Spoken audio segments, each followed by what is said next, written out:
There's a rumor that has started and is going around saying that a lot of SAFA officials, senior SAFA officials, are putting their weight behind Dr. Irvin Khoza to become the new leader of SAFA. Now, we all know that SAFA is struggling. Apparently, allegedly, they can't pay salaries. We've seen what has happened. Gayton McKenzie, the sports minister, had to step in at some point and right things. And we've all known that for a couple of years now, for sometimes, some may even say decades now, SAFA has been struggling to run. It's not as efficient as it should be. The monies, the this, the that, the raids, all of the things that are happening at SAFA. So I want to first start off by the change is needed at SAFA. The change is needed at SAFA. Then I want to go into Dr. Irvin Khoza, somebody who, for all intents and purposes, has created this football that we have right now as it is. He's the man that has made the PSL commercially viable. He's the man that finds an answer, that finds a way, that goes out and knows everybody and makes the phone call and has the phone book and has the connections and has all of those things. So him taking over SAFA on the surface of it is not a bad thing. You know, guys, experience is good. Experience is good. Experience sometimes is what is the bridge between, having the knowledge and actually implementing it. So I wouldn't blame anybody for looking at Dr. Irvin Khoza and saying that, hey man, he should be the man that comes in and steers this ship. He's already done it for the PSL. He's already helmed that role as chairman for 30 years now. He's the one that brought the TV deals, the structures, the what. He has been part and parcel in what has made our football one of the bigger leagues, one of the better run leagues in Africa, you could argue in the world. But the truth is that he's 77. The truth is that Dr. Irvin Khoza, for example, has run the PSL for longer than many people have been alive. The truth is that the people who are running our football have been pretty much the same people ever since we can remember. You look at Dr. Irvin Khoza and his history with Pirates. You look at Dr. Kaizer, his history with the league and his history in football. You look at acting CEO of the PSL. I think Umamato has been acting CEO for the past 10 years. I believe. Golden Arrows since 98 maybe?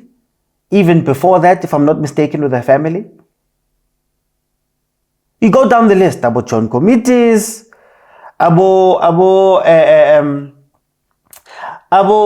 Tim Sugazi. It's all people that have been in the league for a very long time in different roles. In the case of Tim Sugazi, you look at SAFA and it's Danny Jordaan, who's been there for a very long time as the leader, but also been in that structure for a very long time. Even took a break at some point to go and become the mayor of, I believe it was Nelson Mandela Bay. His vice presidents, by the way, one of them, Natasha Chiklas, former owner of Mamelodi Sundowns. Now, if Ntate Motsepe has owned Mamelodi Sundowns since 2003, 2004, that's good 21 years. And she was the former owner. How long has she been in this?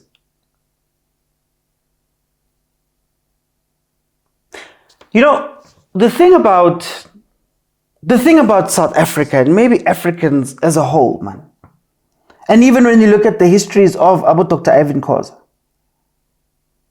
every time there's needed to be innovation or a change, it had to be a fight. There's a fight for Abo Kestin Matandani to get in, and there's a fight to get them out. There was a fight to form this PSL as we know it, the PSL as we know it. It was a breakaway. There was a fight with SABC in order to get the TV rights and do all of those type of things. Every time we have leadership, there's a fight. And oftentimes it just comes down to people being old. Now, I will say again, I don't think on the surface this is a bad deal. But I am worried because, Dr. Irvin Khoza holds all the keys. And not even in a bad way. Dr. Irvin Khoza is the guy, like I said, who gets the deal done, who makes the phone call, who opens the door, who does all of those things. But we have already in the PSL created an over-reliance on Dr. Irvin Khoza. When DSTV leaves, he goes and gets Betway. When this sponsor moves out, he goes and does this. When Telkom leaves this, they go and fetch Culling Black Label.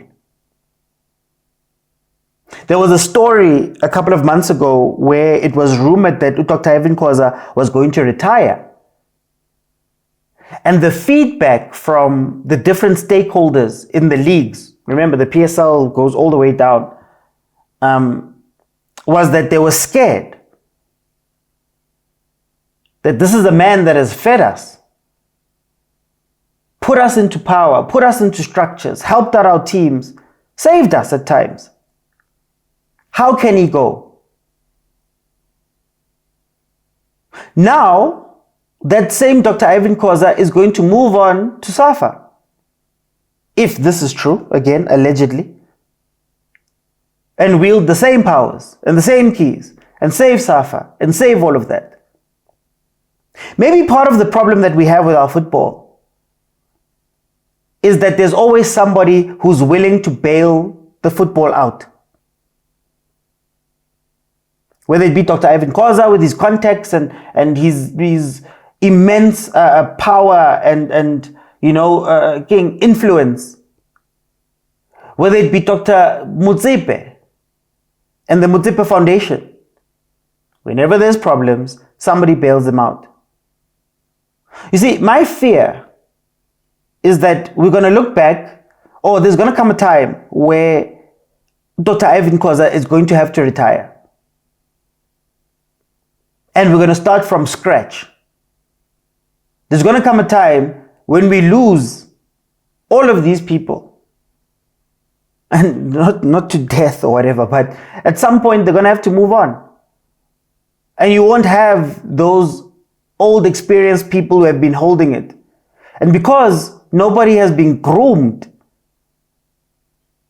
nobody has been given the latitude to go and create these connections, we're going to be in a tough place. And if Dr. Irvin Khoza holds both houses, what happens when he leaves? Over and above the question of what happens to innovation? What happens to new ideas? But Dr. Irvin Khoza and Dr. Kaizer were also young. When they were changing the game for the PSL, when they were changing the game in terms of TV rights deals, and he was flying over to England to go speak to the Manchester United lawyers in order to craft the deal, that was young, that was innovative, that was new. Are we creating spaces for this? Often we speak about Europe and why Europe are ahead and why we suffer behind. And I think this is part of the reasoning. Again, I'm not saying he's a bad leader. That's not the point of this. And I'm not criticizing anything that Dr. Irvin Khoza has done. I'm just speaking to the point of, in Europe, they iterate a lot. Michel Platini had to move on at some point. Sepp Blatter had to move in at some point. New blood had to be brought in at some point. New structures had to be brought in at some point. Fresh faces. They iterate a lot. They just iterate and finding new and hiring new and doing this and doing that. And it doesn't mean that you have to vacate your post. It doesn't mean that Dr. Irvin Khoza have to now go out into the wilderness and disappear. But you have to start building these structures around them to make sure that the future of the league is there. To make sure that the growth of the league is there. Who knows? Maybe somebody else with a different context book could change the game for the PSL.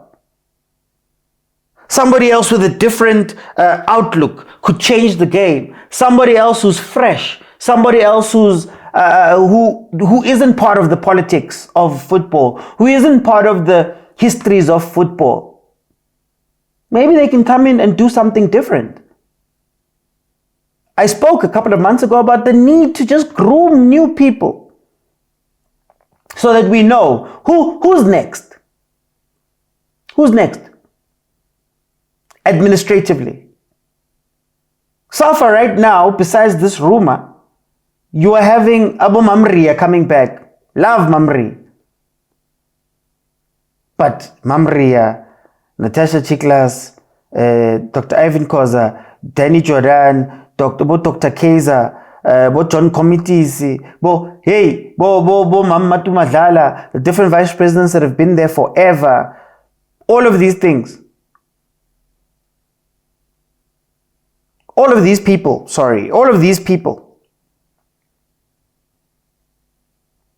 are older. Are we losing some of what our league could grow into because we are looking at those people? And again, I'm not critiquing Dr. Irvin Khoza. I'm not saying that he's a dictator. I'm not saying any of those things.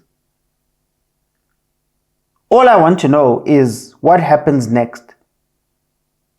And will it have to be another fight where the young have to now fight to try and carve a hole into the PSL? Similar to what Dr. Irvin Khoza and Dr. Kaizer Motaung did when they formed this current iteration of the PSL, breaking away from the NSL, in PSL if I'm not mistaken. Why do we have to fight whenever these things happen? And it's because I think we're comfortable.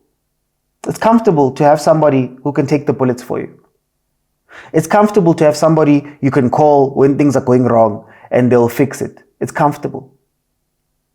But it's created a whole generation of owners, of administrators, of clubs that don't know what to do when push comes to shove. When sponsorship is not there, they can't go and fetch it. When finances are not right, they can't go and fix them. We look to the league. But yeah, interesting story. We'll see how that pans out. Let's move on to the next one. Sorry to interrupt the video that I'm sure you're enjoying, but I just wanted to say thank you for all of the support that you guys have shown me and my Overthinking Football platform. I'm a one-man band that's doing all of this, and I really do enjoy the comments about how, you know, Supersport needs to come fetch me and SABC and all of that stuff. And I think it speaks to the quality of the content, but also the amount of effort that I put in. So I just wanted to say thank you. But the truth is that Abu Supersport and all of those guys, yes, we're competing with them, but it's a completely different place. The sponsors are looking for former players, and to be honest with you, running some of these things is getting so difficult, and things have changed at home. So financially, it's a whole different world. So I wanted to try something new and come to the overthinkers, the people who watch the content, and say it would be incredible if you guys could contribute monthly towards the platform, towards keeping my lights on, but also making sure that all of the crazy things that I want to do, that I want to take Supersport on with, I can actually do. And just for 20 Rand every month, I think that would be an incredible contribution if you can make it. It may sound like a little, but if we can get a lot of people behind it, then we'll be able to carry on doing what I do. I'll be able to carry on giving you the content and also expanding it, because we don't have shows like this, and us content creators need help from our audiences. So I just came here to ask you if you can. Here is the account number that you guys can use in order to contribute. And I think, yeah, I'd be very grateful if you would. But anyway, let's get back to the video. And don't forget to like, share, and subscribe.